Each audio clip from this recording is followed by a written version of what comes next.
Estude. Senhoras e senhores, vamos falar sobre a política de alianças. Vamos, na verdade, preparar o tabuleiro. Vamos colocar as pecinhas nesse tabuleiro. Vamos identificar quem vai ficar do lado de quem, que país vai ficar do lado de qual país. Quais são os inimigos comuns, os interesses comuns, as rivalidades, as diferenças, os nacionalismos, tudo isso vai nos ajudar a montar a chamada política de alianças, ok? Para que você possa compreender plenamente o conflito, primeiro temos que colocar aqui as pecinhas no tabuleiro, ok? Então, olha só, são dois os grandes blocos que vão entrar em conflito a partir de 28 de junho de 1914.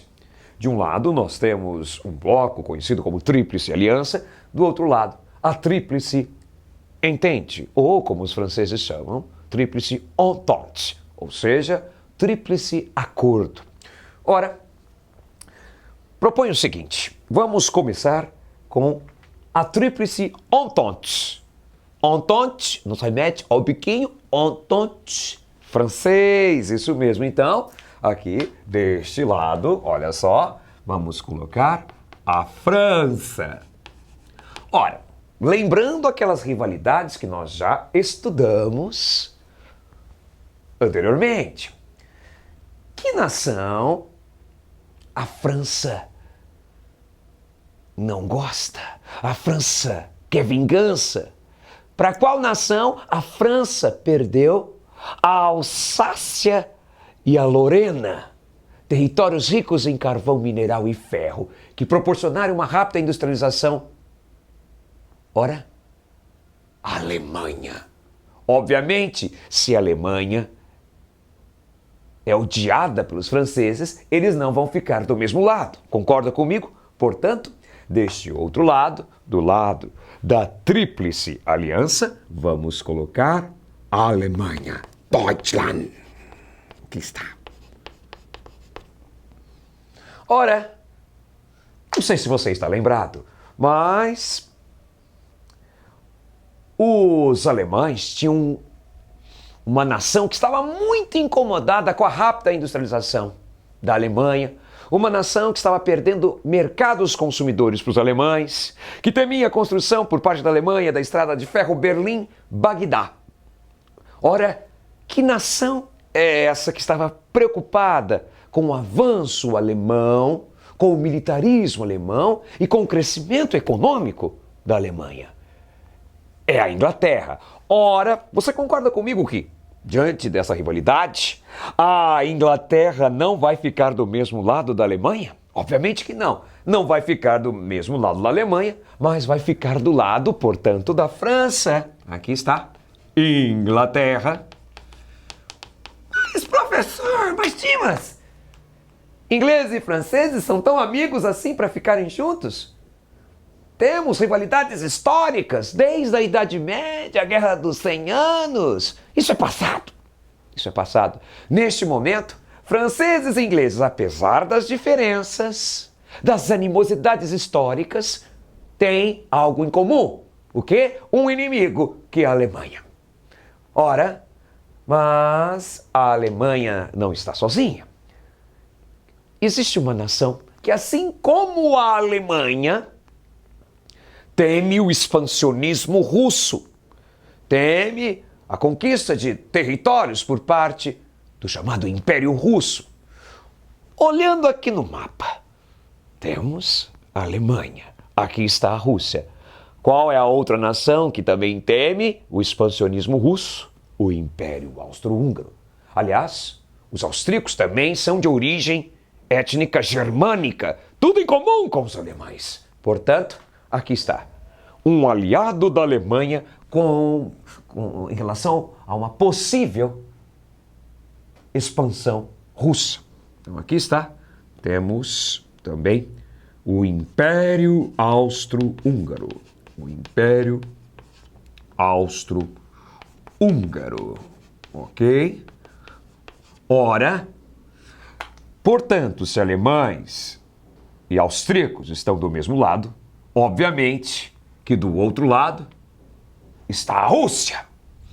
Aqui está. A Rússia.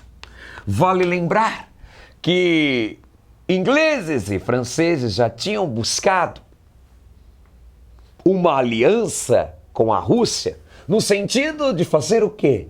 De encurralar, de isolar alemães e austríacos. Era uma estratégia. E, atenção, e a gloriosa Itália? Bom, a Itália tem algo em comum com os alemães. Tem o quê? Se unificou tardiamente. Também chegou atrasada, assim como os alemães, na chamada partilha colonial, na disputa por colônias na África e na Ásia. E assim como os alemães, a Itália estava inconformada, estava, digamos, insatisfeita, essa é a palavra, com a partilha colonial do território africano, do continente africano. Portanto, se tem esses aspectos em comum, se unificaram tardiamente e chegaram atrasados na partilha colonial, alemães e italianos têm aspectos e têm interesses em comum e, portanto, estarão juntos. Aqui está, senhoras e senhores, a Itália. A Itália. Ora, fechamos assim a política de alianças. Tríplice aliança e tríplice entente. São só esses países? Obviamente que não, obviamente que não. Temos outros tantos países, mas esses são os principais. Tá? Aqui está a espinha dorsal desses dois blocos. Bom, atenção. A prova, vou provar que essa guerra, a Primeira Guerra Mundial, já estava sendo gestada, preparada há muito tempo, muito antes, inclusive, do início da guerra, que é 1914. A prova está aqui. Por exemplo, a Tríplice Aliança, ela foi formada, senhoras e senhores, pasmem, no ano de 1882. Enquanto que a Tríplice Entente, ou Entente, foi formada em 1907. Ou seja, muito antes do início da Primeira Guerra Mundial. Portanto, estavam preparados. É a chamada paz armada. Os franceses, inclusive, com seu revanchismo, se armando até os dentes para um dia, esperando uma justificativa muito séria, iria se vingar dos alemães e buscar a Alsácia e Lorena de volta. Aqui está, a Alsácia e a Lorena. Antes um território francês, agora sob domínio alemão desde 1871. Bom, a política de alianças está montada. Vamos agora falar do quê? Da causa imediata do conflito. E qual é a causa imediata do conflito? Um assassinato. Um assassinato. 28 de junho de 1914. 28 de junho de 1914. Ora, o príncipe, na verdade, o arquiduque Franz Ferdinand, aqui mais conhecido como Francisco Ferdinando, vai fazer uma visita à capital da Bósnia, Sarajevo. Bósnia que foi anexada no ano de 1908 pelo Império Austro-Húngaro. Ora, Franz Ferdinand, aqui conhecido como Francisco Ferdinando, era o herdeiro do trono do Império Austro-Húngaro.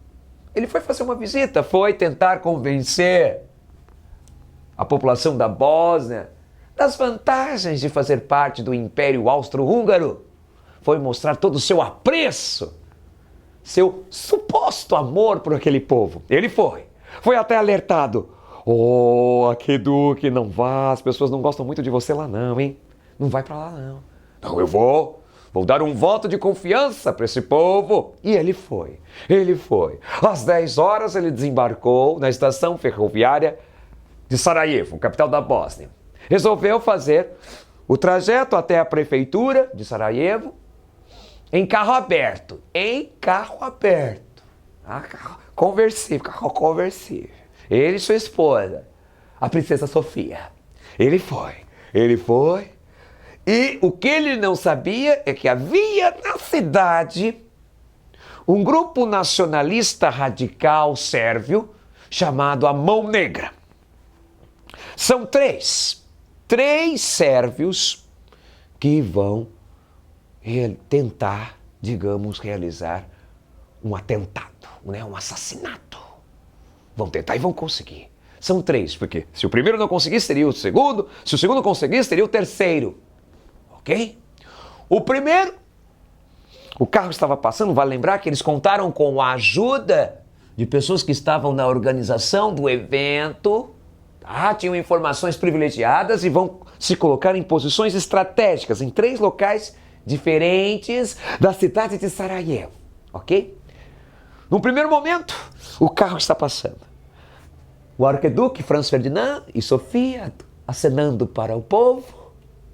E eis então que neste momento o primeiro terrorista, digamos assim, pega uma granada, uma bomba e joga. A bomba vai e de repente explode. Só que ela explodiu no carro errado. No carro que vinha logo depois. Do carro que levava Franz Ferdinand e a princesa Sofia. Alguns feridos, nenhum morto. O Franz Ferdinand resolve continuar o trajeto até a prefeitura. Segue. Vamos. Chegando até a prefeitura, a primeira coisa que ele fala para o prefeito: prefeito de Sarajevo, é assim que vocês me recebem, com bombas? Faço questão de visitar os feridos nesse atentado que era contra a minha pessoa. E foi. Vale lembrar que antes disso teve uma segunda tentativa. Outro terrorista, vendo o carro passar, estava lá tomando um cafezinho lá na padaria, lá, enfim. E aí já ia tirar o revólver, mas aí passaram os policiais, ele mudou de ideia. Ok? Mas calma.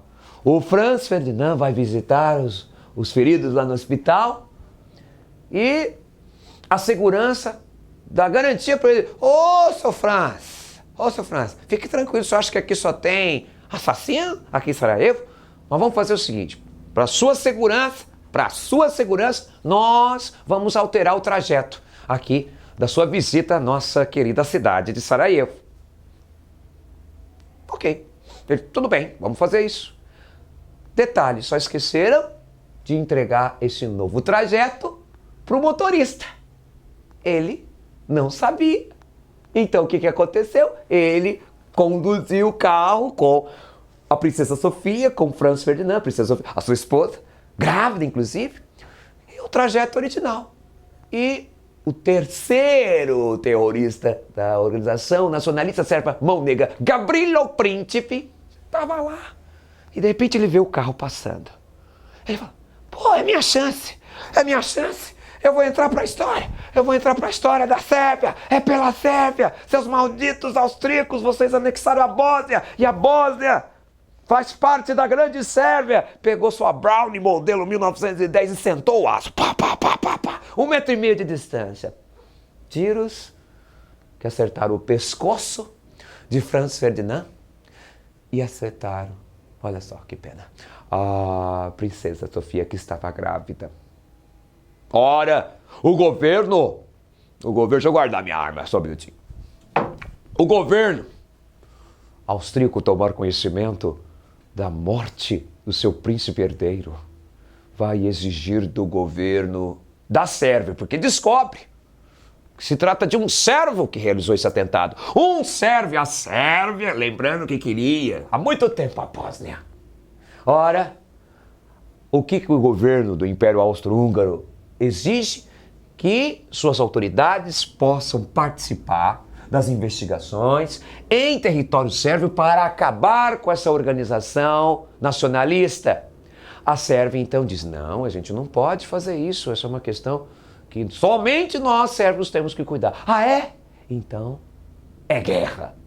O Império Austro-Húngaro, que já estava farto do nacionalismo sérvio, resolve dar início ao conflito, invadindo com suas tropas a Sérvia. Ora, senhoras e senhores, a Sérvia.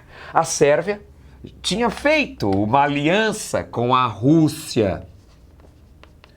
Tá? A Sérvia queria, caso fosse invadida pelo Império Austro-Húngaro, ter uma aliada. Então a Sérvia procurou a Rússia porque sabia que a Rússia era inimiga do Império Austro-Húngaro.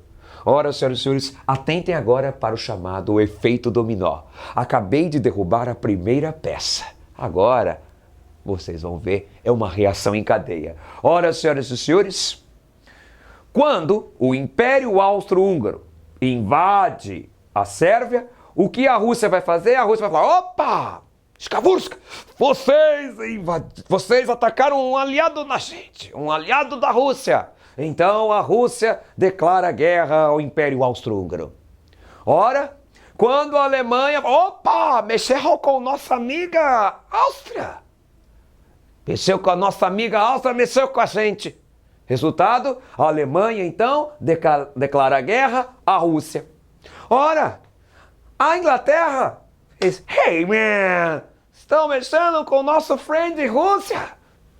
Não façam isso. A Rússia é nossa aliada. Resultado, a Inglaterra vai declarar guerra à Alemanha, porque a Alemanha tinha declarado guerra à Rússia, aliada da Inglaterra. Aliás, a Inglaterra há muito tempo queria entrar em guerra com a Alemanha por causa dos mercados que estava perdendo, entre outras coisas. Ora, senhoras e senhores, o Império Austro-Húngaro falou, opa, mexeu com a minha amiga a Alemanha, mexeu comigo, também declara guerra à Inglaterra. A França, opa, mexeram com as nossas amigas, mexeram com a Inglaterra, mexeram com a Rússia, mexeram com as nossas amigas, mexeu com a gente, mexeu com a França.